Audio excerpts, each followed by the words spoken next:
So thought experiment. What if I punched a hole in my guitar?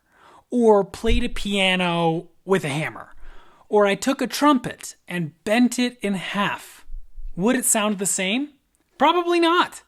So why do we do it to our voices?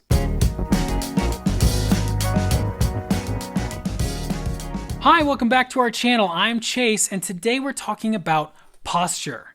Our bodies are our instruments, and body positioning is one of the mistakes that we see the most in young singers. When you sing with bad posture, a few things are happening.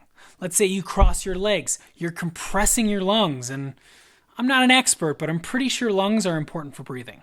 Just kidding, I am an expert. Let's say you're one of those people who sings like this, that your shoulders are forward.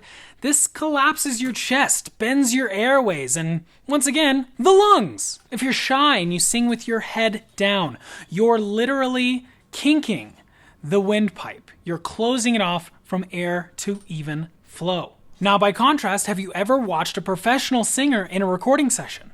Most of the time, they're going to be standing. Now check out this power pose. Both feet on the floor, knees slightly bent, chest and shoulders up high but relaxed. Now that isn't to say that you can't sing well sitting down.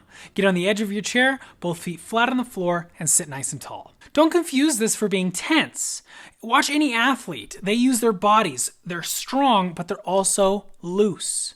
So be in a good position, but nice and loose. So if you've been in choir, you've probably seen this. People who lock their knees literally pass out. So in the interest of your health and safety, and the health and safety of others, pay attention to your body positioning. It matters. Your body is your instrument. So treat your body like the instrument that it is. Give it due respect. Pay attention to your body positioning. You'll be amazed at the improvements that you find. If you like this video, please give it a like. And if you're new here, please consider subscribing.